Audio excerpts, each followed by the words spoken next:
Welcome back to Fill My Watchlist. My name is Richard Keeney. Following on from my video on essential cinema from Argentina, today we're taking a look at South Korea. South Korean cinema is simply fantastic, but one genre they really shine at are thrillers. So here are 5 must-see South Korean thrillers. Let's get the obvious out of the way first and start with director Park Chan-wook's cult classic Oldboy. As my personal initiation into South Korean cinema, the fantastic Oldboy is my quintessential go-to when recommending thrillers. The film is intense, disturbing, humorous, weird, shocking, and incredibly well crafted. Chan-wook's unique and masterful direction manages to walk this tonal tightrope with breathtaking flair while conjuring up stunning imagery and brilliant visual storytelling in the process. The cinematography from his frequent collaborator Chung Hoon-chung, who just made a big Hollywood splash with It, is astoundingly stylish and evocative. From the grungy corridors of a gang hideout to the more natural landscapes later on, the DOP has a fantastic eye for light and shadow. The star of the show, Choi Min-sik, is a captivating lead. In an utterly unself-conscious and committed portrayal, Sik throws himself into the physically and mentally demanding role of a man kept captive in a room for 15 years, who then has 5 days to find the culprit and enact violent revenge. In the midst of this, he somehow manages to convey anguish, desperation, danger, and cool with relative ease.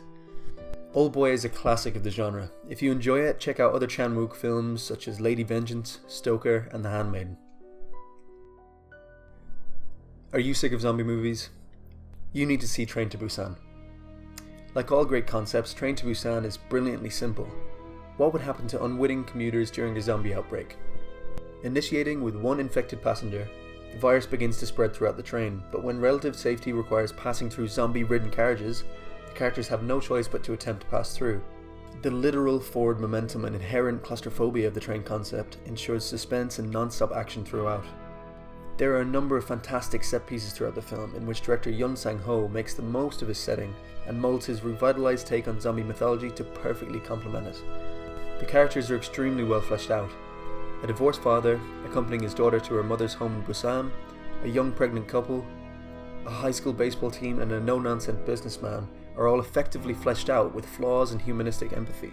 All of this invests you thoroughly in the film and raises the stakes, making Train to Busan a perfect example of the fact that disaster stories are always more effective when rooted in well-observed personal drama. The film occasionally veers into stereotype and sentimentality, but never for long enough to become a problem. The characters' reactions to their situations for the most part seem deeply authentic. With Hollywood heroics left by the wayside, humanized characters effectively make the unreal deeply relatable. Check out Train to Busan if you enjoyed the likes of 28 Days Later. Next up, I Saw the Devil, a film from another directorial heavy hitter, Kim Ji-woon. Woon has cemented his place in South Korean cinema with intensely violent and unique cinematic entries. I Saw the Devil is perhaps one of his most audacious. When a detective's wife is brutally murdered by a serial killer, the detective begins a twisted game of cat and mouse with this serial killer, putting him through a torturous method of catch and release where he isn't given the satisfaction of apprehension. Choi Min-sik of Oldboy fame is fantastic as the deeply terrifying serial killer who can snap to ultra-violent murder in the blink of an eye. But the deeply empathetic portrayal of the detective by Lee Byung-hun, a frequent star of Ji-woon's films, is a complete standout in I Saw the Devil. Ji-woon incorporates a number of brilliant set pieces, one of which, where a passenger attacks the driver of a speeding car, is breathtakingly directed. The film is dark, utterly twisted and unique. By flipping the genre on its head, the terrifying ethical implications of a detective taking pleasure in torturing a crazed killer are taken to their ultimate conclusion in what becomes a violent and thrilling rollercoaster ride. If you like I Saw the Devil, do yourself a favour and check out the director's chillingly sinister Tale of Two Sisters and his effortlessly cool gangster film A Bittersweet Life. Keeping in the trend of intense dark thrillers, The Chaser is another worthy entry on the list. The film follows a disgraced ex-policeman, now a pimp, who when one of his prostitutes goes missing, finds himself in a race against time to find her, all the while a twisted serial killer is on the loose. Directed by Na Hong-jin, who made The Wailing and The Yellow Sea, The Chaser is admittedly a more traditional thriller than the others so far mentioned. This is evident in its well-worn choice of antagonist, an incredibly violent, mentally ill individual who preys on vulnerable women. However, in contrast, the protagonist, played by Kim Yoon-seok, is a brilliantly flawed and unique take on the detective figure. As an atypical hero, the ex-policeman is unpredictable and deeply compelling, as he unravels the clues pointing to the whereabouts of his employee, whilst attempting to work around a deeply bureaucratic police force. In many ways, the character resembles the best elements of the famous private detectives in cinematic history, a flawed loner who, in working outside of the system, has an edge on the authorities. The film makes terrific use of its setting. The narrow hill streets and dark alleyways perpetually lashed with rain are utilised effectively in breathtaking car and foot chases. Claustrophobia and paranoia are brilliantly conveyed in this densely populated area where suspects can disappear within seconds, just as they can appear when least expected. The Chaser is a brilliantly exciting and suspenseful thriller, which, while perhaps not doing anything terribly new with the genre, is very well crafted and effective nonetheless. If you enjoyed the likes of Seven or Silence of the Lambs, definitely check out The Chaser. Rounding out our list is celebrated director Bong Joon-ho's masterpiece, Memories of Murder.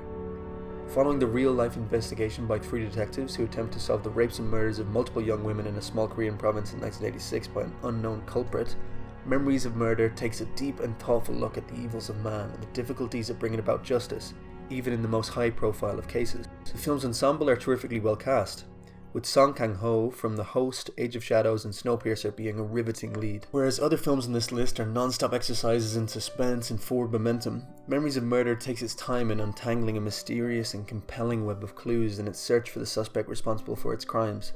Comparable to the likes of Fincher's Zodiac, the film is atmospheric, exciting and deeply involving. Action set pieces, when they take place, come in the wake of an overwhelming build-up of tension brought about by the fantastic screenplay, adapted by the director from a play by Kim Kwang-rim. The perfectly composed shot choices from Joon-ho in collaboration with his DOP Kim Hyung-koo tell the story with evocative and masterful visual flair. With his other films ranging from the likes of monster attack movies like The Host, social commentary through sci-fi like Snowpiercer or Okja, or more traditional crime mysteries like Mother, and in this film, Bong Joon-ho is a diverse and exciting filmmaker who refuses to be pinned down to one genre. Memories of Murder is an incredible film, with thought-provoking social commentary and a captivating mystery at its centre, making it an absolutely must-see South Korean thriller. Now, there are still so many South Korean films I want to see, so please feel free to recommend any others by putting your picks for the list in the comments below. If you want to see more of these kind of lists and movie reviews, subscribe and check out our other content. If you would like to contribute to the channel, check out the link to our Patreon in the description below. Any contributions are deeply appreciated and go towards improving the quality and frequency of our uploads. Thanks very much for watching.